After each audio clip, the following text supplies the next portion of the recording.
Bismillahir Rahmanir Rahim. So inshallah, we're going to be starting off a new series, and this is going to be going to the Arabic vocabulary. So we're going to be learning a lot of new words. And the way I'm going to structure it is by letter. So the first letter we'll cover is the Hamza, or we could say the Alif Hamza. And we'll go through words that start off with that letter. And we're going to be going through the letters through the abjadiyya. So we'll go through the the alif first, then the ba, the jim, dal, and so on. And what I hope to achieve by this is to not just increase vocabulary, but to enable students to be able to construct sentences with these words. So I expect students to be studying the grammar and the sarf, the morphology, and to take these new words that they learn and to be able to construct sentences with these new words. And what my intention is to make this accessible to all levels of students, from the beginner to intermediate and even advanced students. So inshallah, we'll begin with the alif. Words that begin with alif, hamza. And I've explained why alif and hamza, there's a relationship between those two. Whenever, obviously, a word starts with alif, it's a hamza. So in the alif lam ta'rif, al, that when it starts off with that particular word that has al in the beginning, that alif is a hamza, or it's pronounced as a hamza. In this case, it's a hamza al-wasl. We spoke about this. And I do have lessons on that if you're not familiar with that, inshallah. So you should be familiar with that, with that fact, that there's a relationship between the alif and the hamza. Okay, now the first word I'm going to go through is abadan. Now this word, abada, when it comes at the end of a sentence that negates something, it emphasizes the negation. So what do I mean by this? Now let's say, I'll just choose a sentence, and we said, Len akdhiba, I will never lie. So I'm saying this, I'm saying Len akdhiba, I'm not going to lie. If I put abadan after it, Len akdhiba abadan, it emphasizes it even further. So Len akdhiba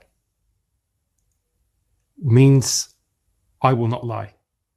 But when I say Len akdhiba abadan, I'm never ever going to lie. There's more emphasis.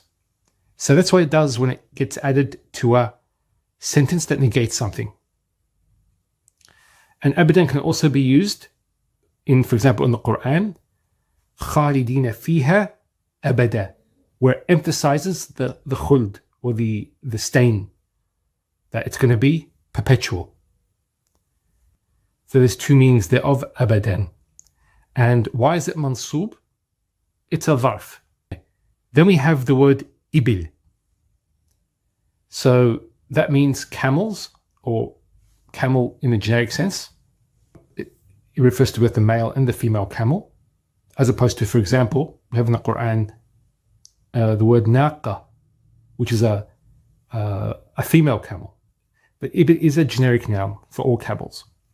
For example, the Quran says, أَفَلَا يَنْظُرُونَ إِلَى الْإِبِلِ كَيْفَ خُلِقَتْ, and do they not look at the camel, how it was created? So we're told to reflect upon the camel. Actually, it's quite a remarkable animal. This is an example of perfection in creation, that Allah created the perfect animal to travel through the desert. And He did it for us. Next word, it's a verb, aba. So this verb means to refuse. It's one of the actions that Iblis did and caused him to be from the kafirin. Aba wastakbar وَكَانَ مِنَ الْكَافِرِينَ. He was told to bow down to Adam, and he refused. So Aba, and the three-letter root for Aba is the Alif, the Ba, and the Ya, as opposed to Ab. Abun, for example, we say Abun just means a father. Ab, actually, it's used quite a bit in the Quran, so I'm going to speak a bit about that. We have the plural, Aba, that's used for fathers. That's what the tree means, but it's used for example, your grandfather, your great-grandfather, and so on.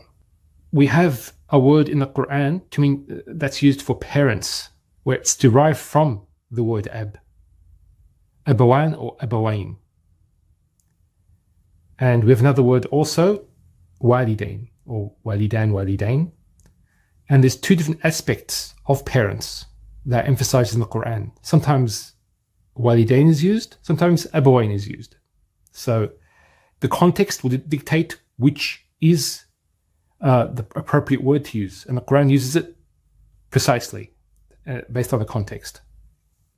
Okay, next we come with colors. Colors actually start with the Hamza as well. We have, for example, abyad, white, aswad, black, akhdar, ahmar. So akhdar is green, ahmar is red, and so on. You could say, for example, al-arnab, the rabbit, is aswad. Another verb we have is ata. It has a very similar meaning to ja'a. So ata means he came. Verbal noun is ityan. Ata ya'ti. Both are found in the Quran. Both verbs, the past and the present tense. Next word is athar, which means a mark or a trace. And with the plural of that, athar, which means traces or footprints or marks that are left behind. So athar, athar. So for example, when we talk about the athar al-sahaba, what's it talking about? It's talking about their sayings, what the practices that they did. Now another common word that's used, it's used in the Quran, but it's also used outside the Quran for similar meaning, athath. So there's two thas there, athath. Athath it means furniture or possessions that you have in the house, athath. Now something very interesting about this Hamza is Hamza actually can be used for something that's throughout the Arabic language. And that is, if you have a sentence, you can take any simple sentence, we'll talk about this. If you take a simple sentence or any sentence and add the Hamza in the front, it will convert it to a question. So as an example, we could say, Muhammadun talibun. Muhammad is a student. That's a very simple sentence. Talib means student, and Muhammad is a student. If we add the Hamza in the front, a Muhammadun talibun, is Muhammad a student? Let's try a verbal sentence. Ja'a Muhammad. And then we could say, Aja'a Muhammad, did Muhammad come? So inshallah, we'll continue on with other words that begin with Hamza. And then we'll get to the next letters that come after, until we finish every letter, inshallah. Okay, so that completes this lesson. Wa sallallahu Sayyid Muhammad wa ala alihi wa sahbihi wa sallam. Walhamdulillahi Rabbil Alameen. قال محمد هو ابن مالك أحمد رب الله خير مالك مصليا على النبي المصطفى وآله المستكملين الشرفا وأستعين الله في ألفية مقاصد النحو بها نحوية تقرب الأقصى بلفظ الموجز وتبسط البذل بوعد منجز